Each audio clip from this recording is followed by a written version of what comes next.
welcome to the Badass Breastfeeding Podcast. This is Dianne, your lactation consultant.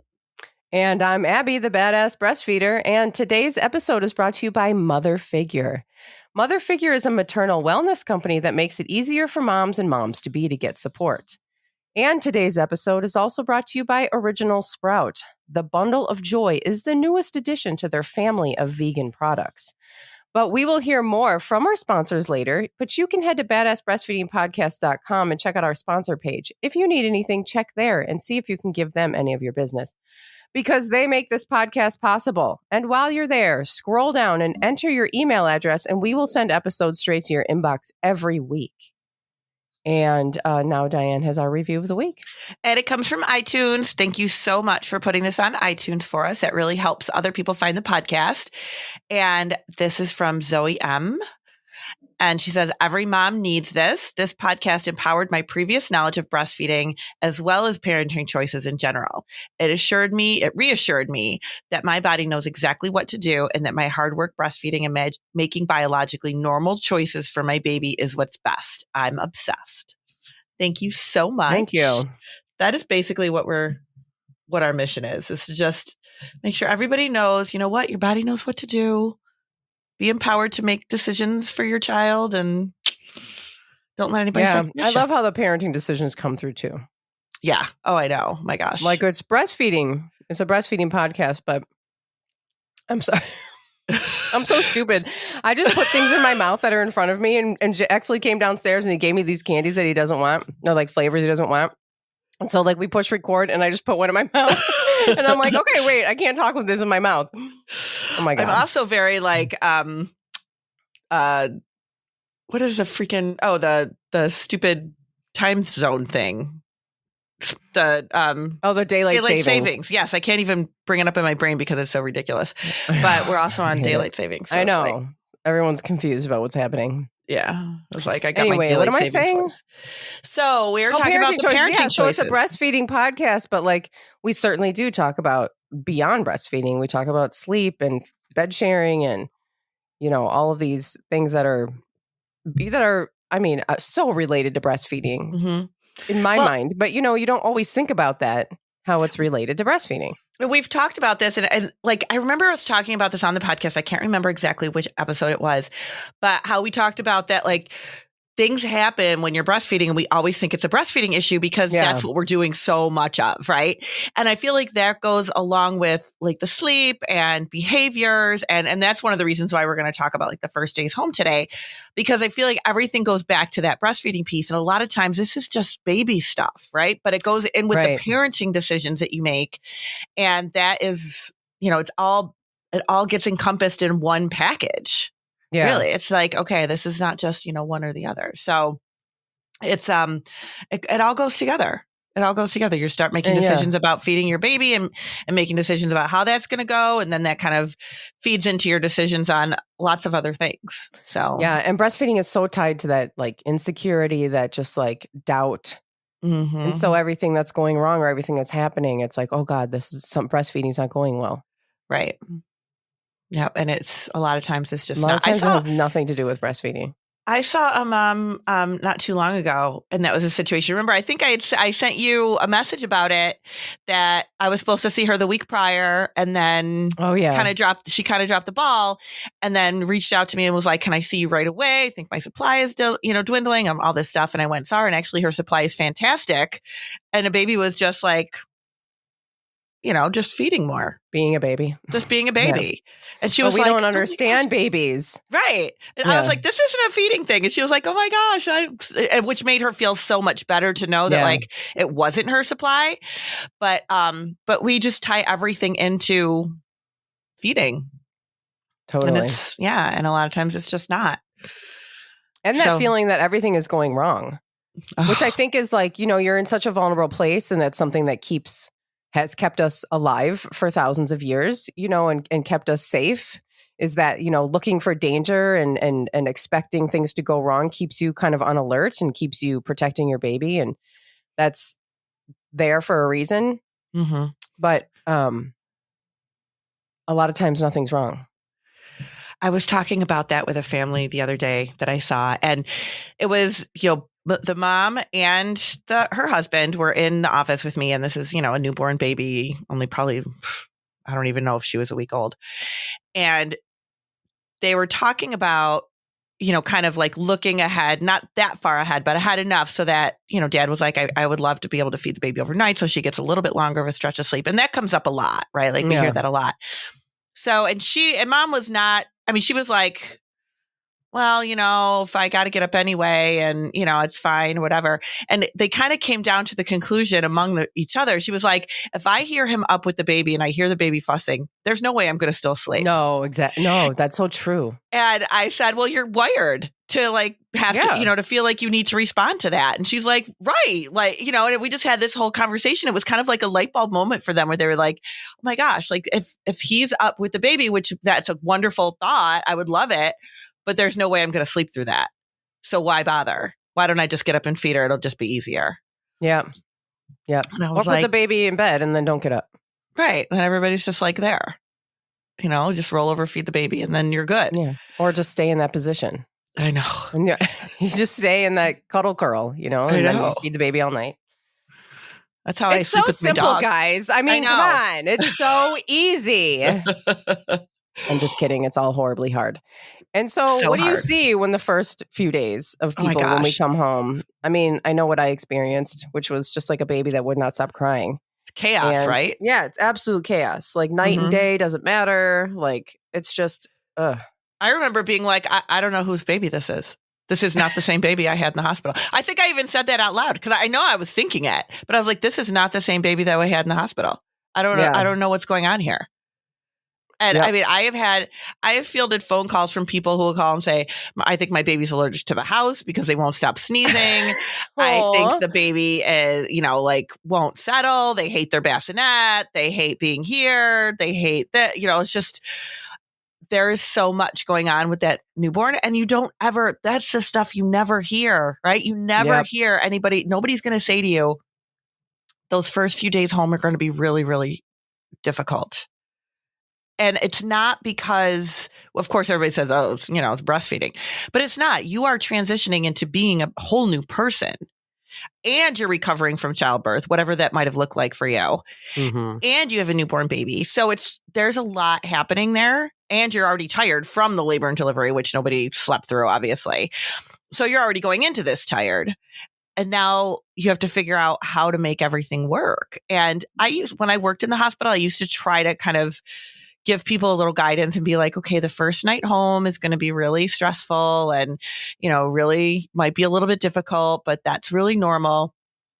And now when I see people, since I don't work in the hospital setting anymore, I'll see them like after, probably like right after they were discharged. So it could have been like their first night home or whatever the night before. And they're like looking rough a lot of the time. And I tell them the first night is always really bad. And they're like, oh, good. Okay. So it wasn't just us. Because you think it's you. Yeah. Totally. You think it's just you. Yeah. Because you never heard about this. How many babies have been born in the world? And nobody ever mentioned like, oh, by the way, this is really hard. Yeah. Oh, yeah. It's really chaotic. Oh, yeah. You'll doubt your decision. Yeah. It'll be really insane. No, well, nobody thought to say that. Yeah. I don't understand. Somebody told me the other day, we talked about the doubting. And that's, you can absolutely say that. Like nobody is going to say, oh, you don't love your baby. If you say, oh my gosh, I was even doubting if I made the right choice of even having a baby, because we all feel like that. Totally. We've all felt like that. And that does not mean that you want to give that baby back. It just means that you're like, oh my gosh, what did I do here? It just means that you're going through a hard time. Mm-hmm. That's what we have when we had Exley, and this is another thing. So if you already had your first child and went through that, and then you're having a second child, and you're home with your baby, your new baby, and you have a toddler or other children there, which adds a whole new layer of just chaos and I remember, this was more than after the first few days, but Jack was so upset. Jack was so upset all the time, crying all the time, hitting, like just acting out and, going through his thing. And I just was like, I said to Josh, did we make a mistake? I think we broke him. Like, I think he's broken. And such a horrible feeling. It's horrible. It's just awful. It's the most awful thing ever. Yeah. to feel that way. And we got through it. That's the thing, is that you don't even know. And because nobody's talking about this, you don't know that it ends. You just think, oh, this is how it is now. And we screwed everything up, except that this is temporary. One of the things that I see a lot with that first night home, especially, is people thinking that the baby is starving. Oh, yeah. Because babies are really fussy and they're not settling. And what I usually tell parents is it's not really about that. It's not. And I know everybody thinks, oh my gosh, they're starving. They just couldn't get enough to eat. We finally just gave them, a formula, and then they settled down, and then we slept. It's more about being unsettled, right? Because now you just had this baby. You were in the hospital setting. They were like kind of doped out. They're sleepy. That first 24 hours to 48 hours, super sleepy, and just like, done in the hospital. And then you bring them home. You're getting them dressed in the hospital, putting them in a car seat, putting them in the car, bringing them home. You might have dogs. You might have other kids. You might have cats. You might have pets. Who knows what you got? It's families with birds that are squawking like kids do. I mean, there's like all sorts of stuff going on, and lights and sounds, and maybe there's family members there to help you. And we're like, oh, gee, why is the baby fussy? Yeah, they spent 9 months in the womb, and now they're here. I don't even like it here, and I've been here for 45 years. And like the baby's brand new, and it's just like, what the hell is this place, man? No, put me back in there. Right. Like, they're going to be fussy. If they're not fussy, I mean, okay, I guess if they're not fussy, don't worry. But like, they're going to be fussy. That's not the norm, though. That's is not the norm. That's not what you would expect. The baby just to be like, oh yeah, it's totally cool. Yeah. I mean, if you just like lay on your couch and you have the baby skin to skin with you, and then you're like, oh, the baby wasn't fussy, then yeah, okay. But if you're like trying to like make dinner or trying to, deal with other people in the house, and you're fussing over how to change a diaper, like if there's stuff going on there, your baby is probably going to be a little overstimulated. Oh, and that is really normal. I remember being home. I don't think it was the first night, but Jack was really young, a newborn, and I had him I was holding him and was kind of like walking around the room at night, trying to settle him down. And I had the TV on, which, okay, there's the more stimulation. Yep. And I was watching a documentary about Ebola. Oh, God. And I was like freaking out, like listening to these like Doctors Without Borders, people talking about going there and how like, whatever, we don't have to get into the details of Ebola, but like, I was just like, oh my God, because you heard about it, but you didn't really know what was going on. This was around the time when Ebola was like a big in the news. And I was like, oh my God, I'm freaking out. Oh my God, the world. And like, I'm like, oh, he's just a baby, he doesn't know. But like, he can tell that I'm reacting. Like, we don't realize that they could tell that we're that they can sense our reactions, Mm-hmm. So they're reacting to us too. So there's absolutely a lot so happening. Don't watch there. a documentary, maybe of all the things. Don't watch a documentary on Ebola. No, absolutely not. Try not to watch much of anything. Yeah. Ever. Yeah. It's not helpful. It is. There's a lot happening for those little babies in the beginning. Well, what about breastfeeding? So what about people who are like, what am I supposed to do? Am I supposed to wake the baby? How long is the baby supposed to sleep? Duh. And how often do I feed them? How do we get up in the night? Do I pump? That is a great question, because this is something that happens quite a bit, right? Because we're in the hospital, and I mean, all hospitals might do something differently. So what I'm kind of referring back to is things that I hear people telling me that they've experienced, and what I've experienced when I was working in the hospital, that often they will say, wake your baby, when you're in the hospital, when you're actually inpatient, you just had your baby, you're trying to recover. And they'll say, wake your baby like every 3 hours and make sure you're trying to feed them. And they'll come in and they'll check. I don't know how you can wake your baby every 3 hours in the hospital, because they're getting woken up every hour. Right. By a doctor coming and going, I have to check the baby. And the baby's finally sleeping. And then they're poking and prodding them like they did 60 minutes ago. And then they're coming back in half an hour later, poke and prod at you. So it's like not like anybody's really getting any breaks. But they'll come in to check you, and they'll be like, did you wake the baby to feed? Did you mark it down? Did you change a diaper? Like, they're gonna, kind of make sure that you're staying on track with all this stuff. And they are, expecting you to feed the baby like every 3 hours.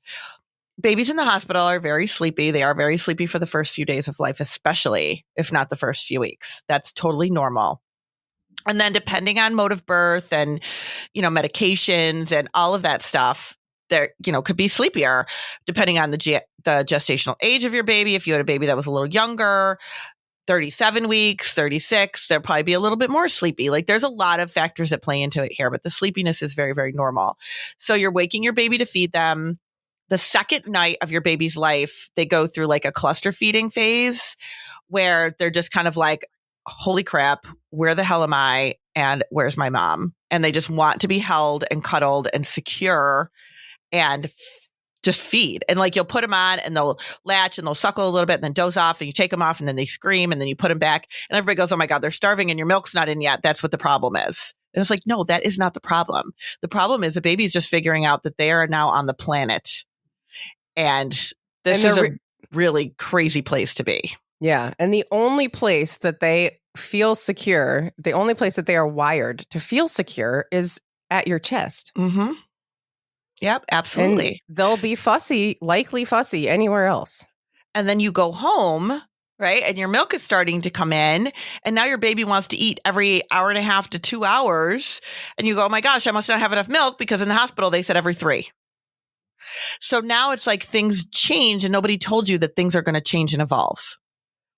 So babies that are breastfeeding will typically eat anywhere from every hour and a half to 3 hours, usually falling around that 2-hour mark in the beginning, especially.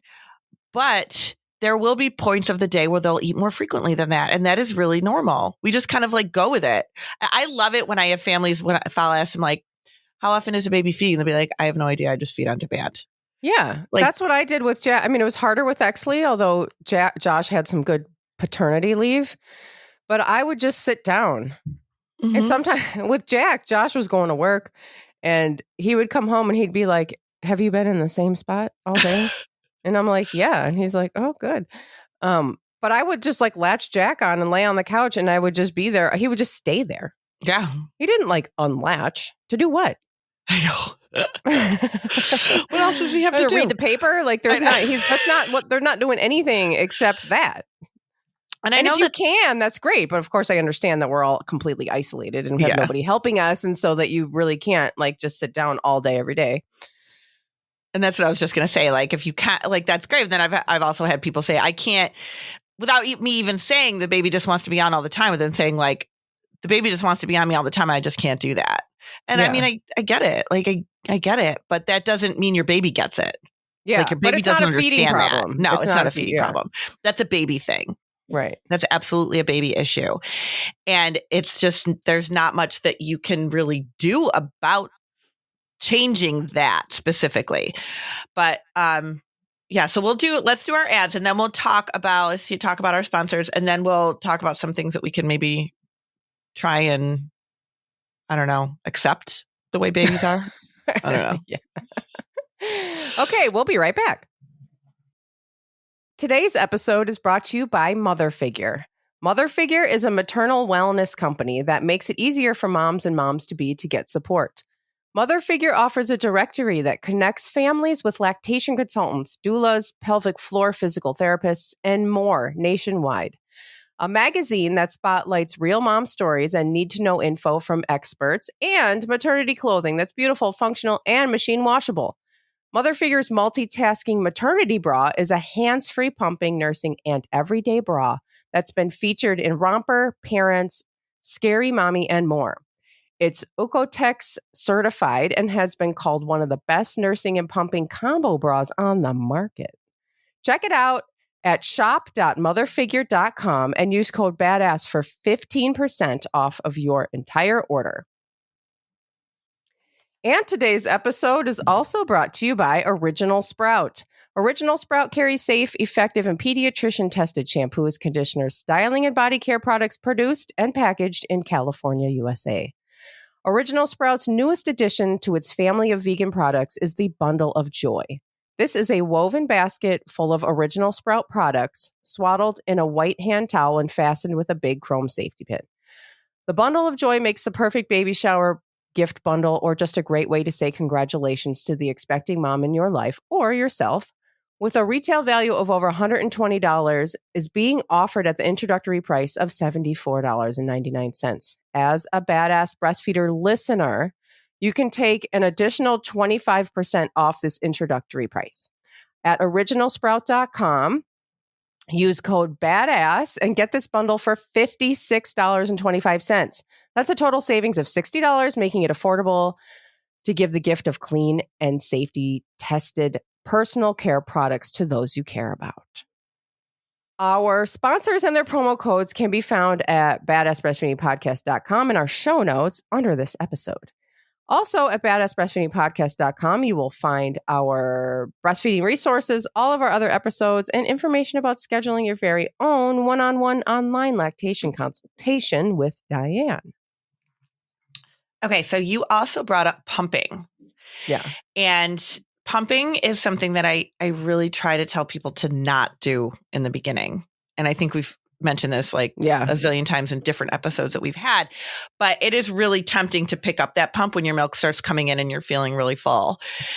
That is why we say feed the baby as frequently as they want to be fed, because that will help you stay very more comfortable. Like you'll stay way more comfortable. Just feed the baby, feed the baby. If you are pumping on top of feeding the baby, you are telling your body you need twice as much milk as you really need. And that is not going to help you. Some people get really nervous that they start to fill up, their milk starts to come in and they go, oh my gosh, I'm so afraid that I'm going to get mastitis. So they just start pumping on top of feeding, which will make your problem way worse. So just feed your baby ice, put ice. It's a lot of swelling. It's a lot of, just inflamed breast tissue, a lot of fluid, ice after the feeds, and ibuprofen, which a lot of people are taking anyway after they have a baby.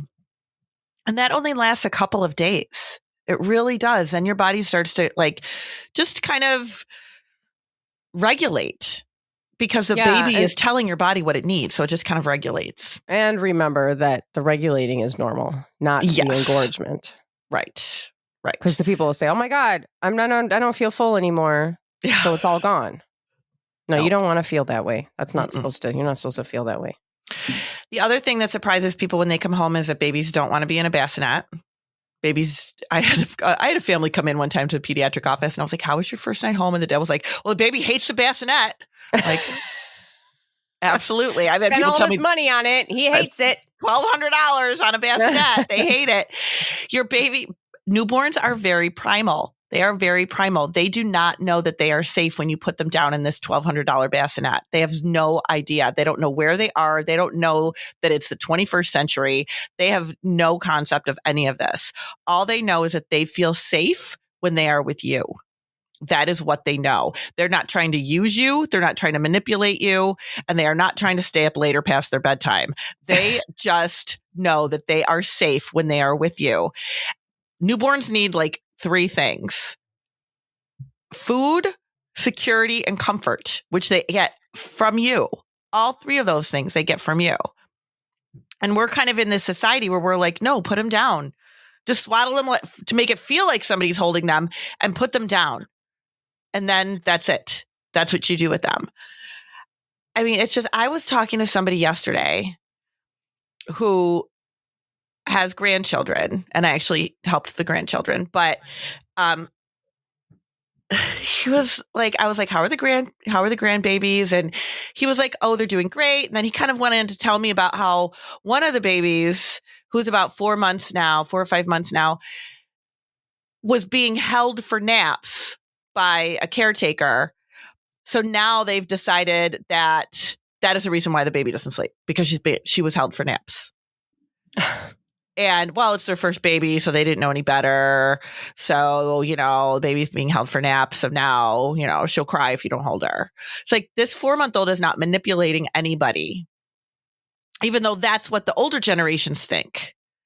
But that is not what is going on here. Those babies, I mean, I don't know how, if you really think about it, because in the moment, it almost sounds like, oh, that sounds legit, right? Of course the baby got used to being held and wants to be held for naps. But then you really think about it, it's this is an infant. They don't know how to be by themselves. They don't know how to manipulate you either. No. They have no idea how to do that.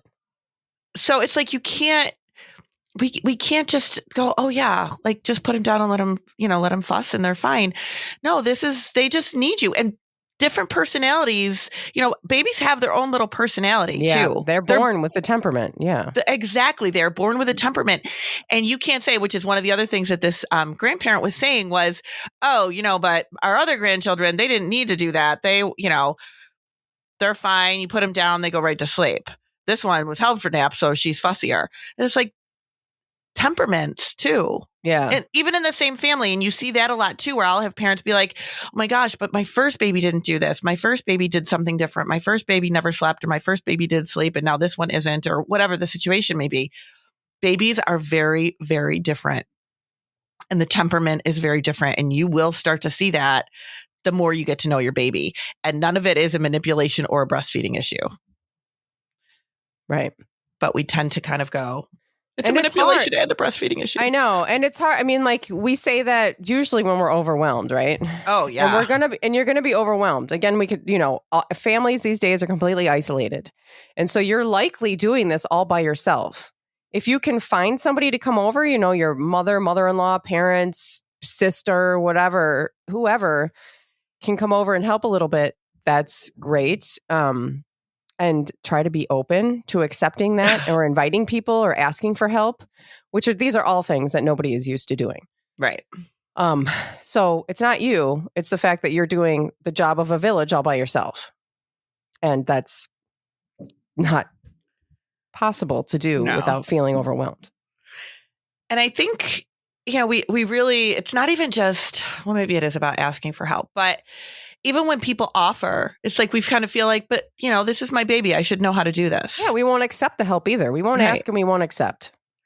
I did the same thing. Yeah.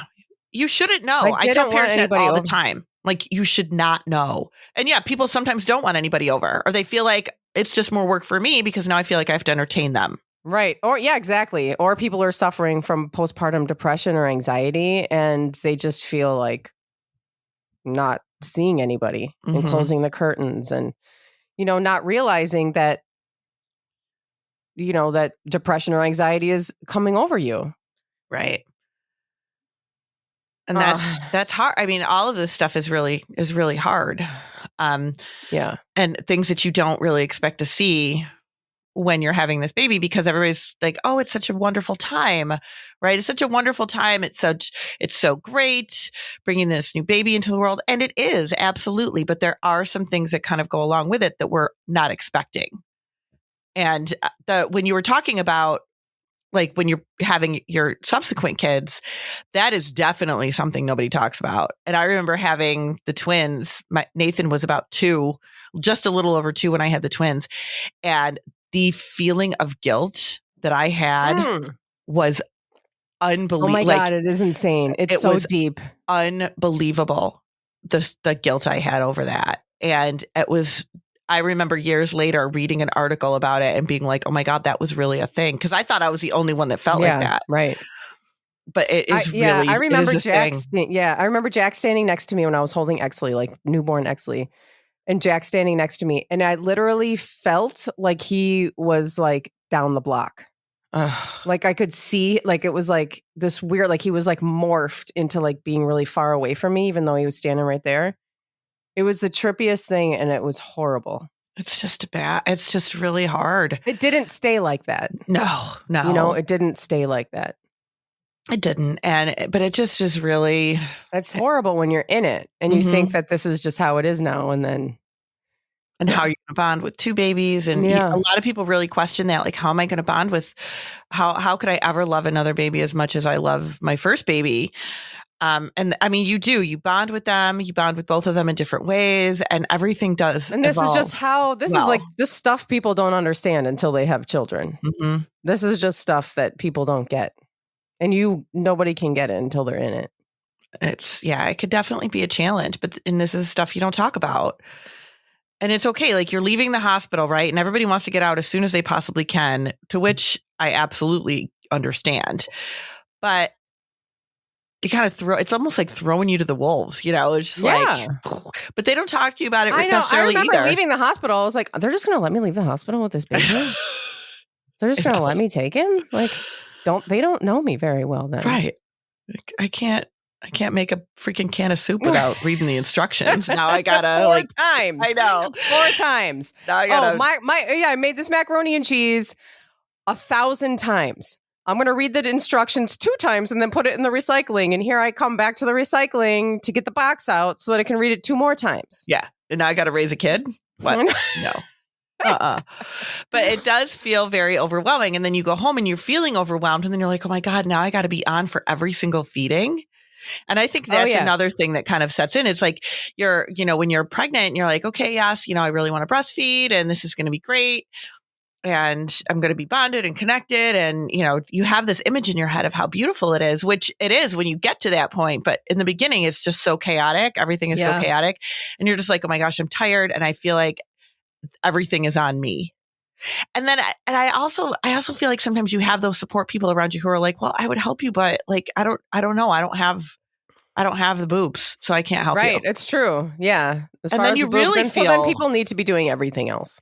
And holding the baby when the baby is crying so that you can go to the bathroom or shower yourself or whatever.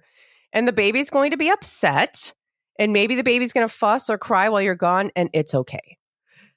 The baby is fine. The baby is fine. You know what I hear a lot too, which I never quite know how to respond to because it is a real feeling that people have, is they're like, well, I'm the one with the boobs.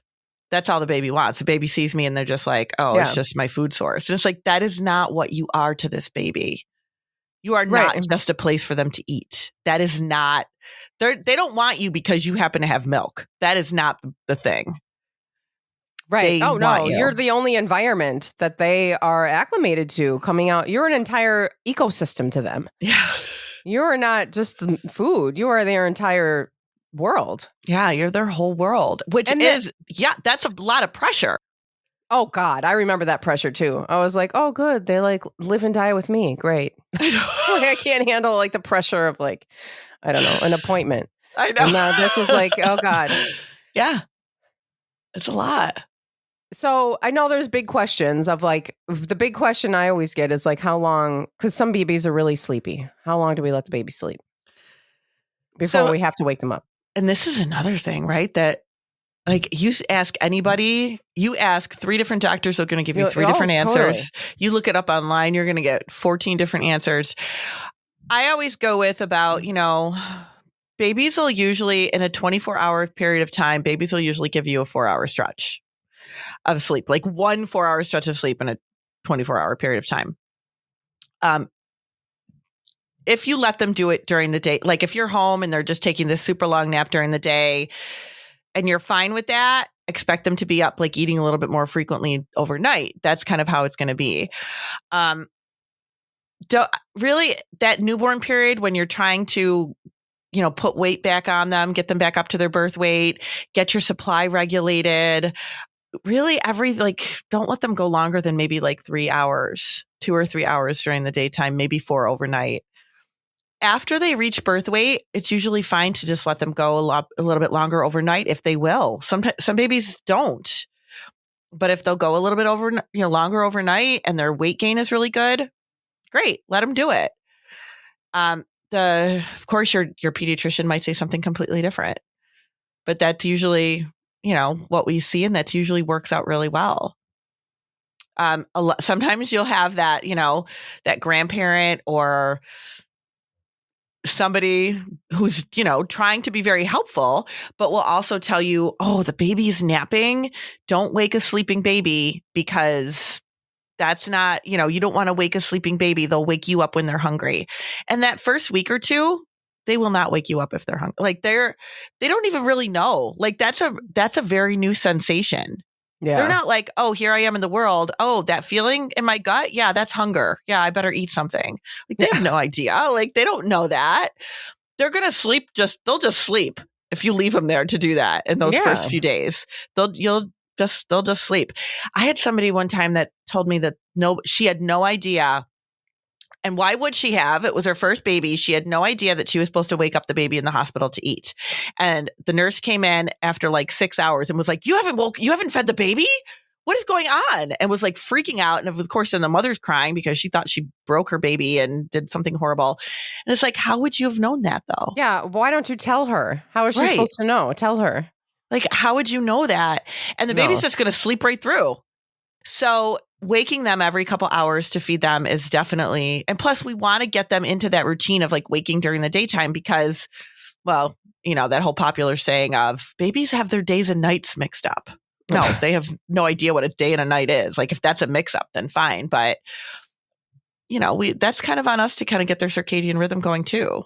And that they do that by feeding. So got to wake them up and feed them. Yeah. And then after a while, they start waking on their own. But the first couple of weeks, they don't. They really don't. They'll get into like their own little nap routine eventually. Yeah. But for a long time, it's just. I mean, you don't come home from the hospital with a newborn and kind of everything is falling into place. Like that just is not something that you see very often. You know, like you really are kind of like really trying to figure things out. And you're trying to learn. You're trying to learn it. You're trying to learn your baby. You're trying to learn yourself as a parent. It is a lot. It is overwhelming, but it does fall into place as you move along. Like the more you've kind of connect with your baby, the more you figure things out, and it's good. But then when you have that pressure of you're returning to work or your spouse is returning to work, or you know, like it just, or you don't have anybody there helping you. Like you're trying to figure out childcare. You're trying to sleep, you're trying to recover, you're trying, you know, whatever complications you might be having with that. There's a lot happening there, and you should not be feeling like you need to do it on your own because that's not how it was set up to be. It's just how it is right now, but it's not supposed to be like that. Okay, I have a few things before we end. Okay, so before you give birth, find like a local teenager or somebody in the neighborhood or something like that and hire them to come over and like take the garbage out, do the laundry, like some chores, or play with the older kids. You know, keep them busy for a few hours. That's one idea. Yep, that's a good one. And then, of course, accepting help. And there's these cool little things. You can find them online. I think I don't remember where I first saw them, but they're these like little cards that you can print out. And you can put them on your door. And when people come to visit, they fill it out. There's like little directions, whatever you want. If you want people to wear a mask, if you want people to wash their hands when they come in, whatever. And then there's like a little list of chores and they have to check one off that they're going to do before they leave. And so they're coming to visit and then they have to, you know, they can either like take the laundry out, like put a load of laundry, or take the garbage out, put the load of laundry in, like do some dishes just to get something done while they're there. Also, when people come to visit, we already talked about this feeling of entertaining, like to leave the room. Like if your parents are coming over, the in-laws or whatever, and they want to hold the baby, get up and leave. Be like, I'm going to go to the bathroom. I'm going to take a shower. I'm going to change my clothes or whatever, and take that opportunity. And if you're cloth diapering, for me, we cloth diapered, and for me, it was easiest to kind of wait like a week or so. Because I don't know, if you're into it and it's a routine and all that, that's fine. But also you don't have to make every decision on day one. Like we just found it's easier to wait and just to worry about like laundry and all that later. Yeah. A couple of things that I have found to be super helpful.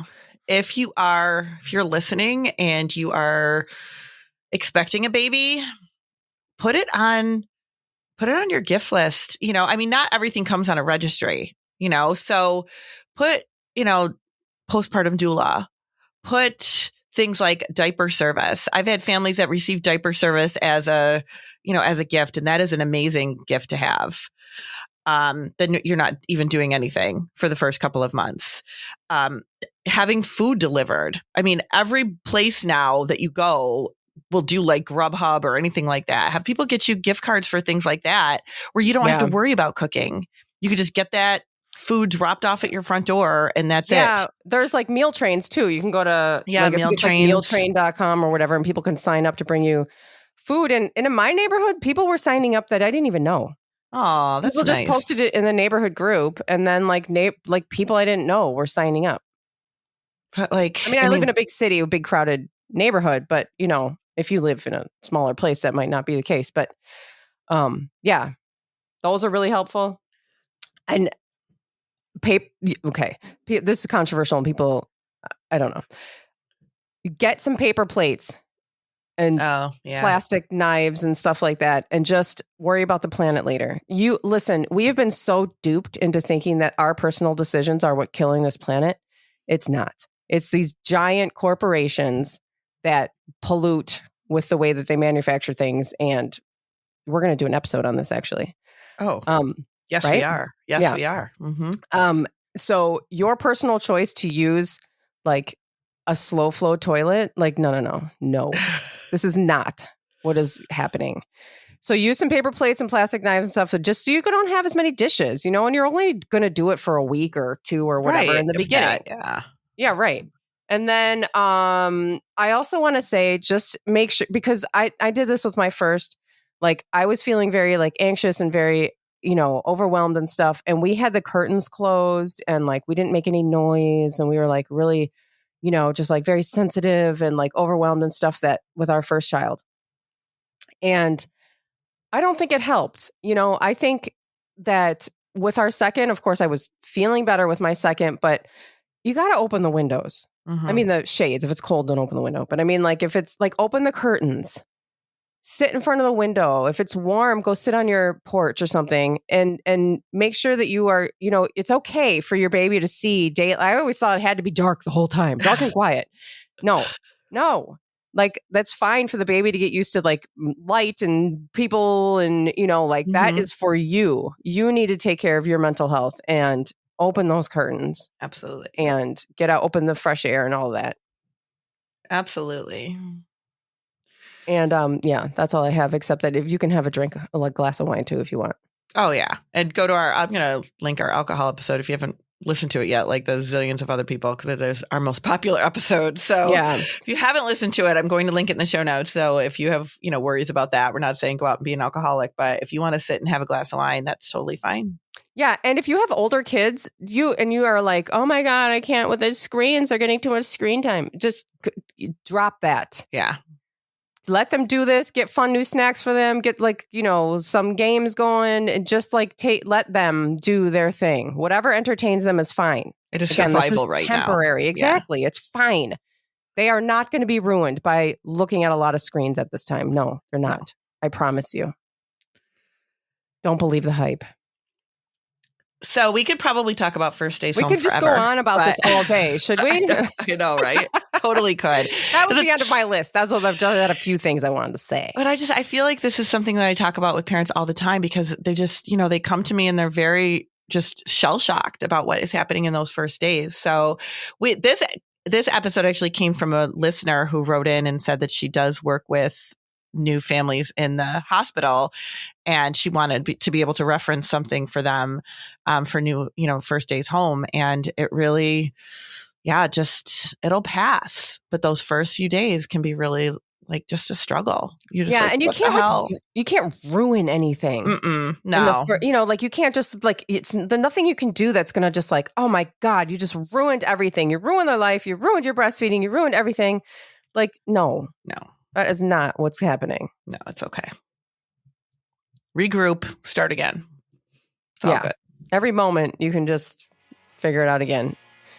And call a lactation consultant. Yes, please. Please do that.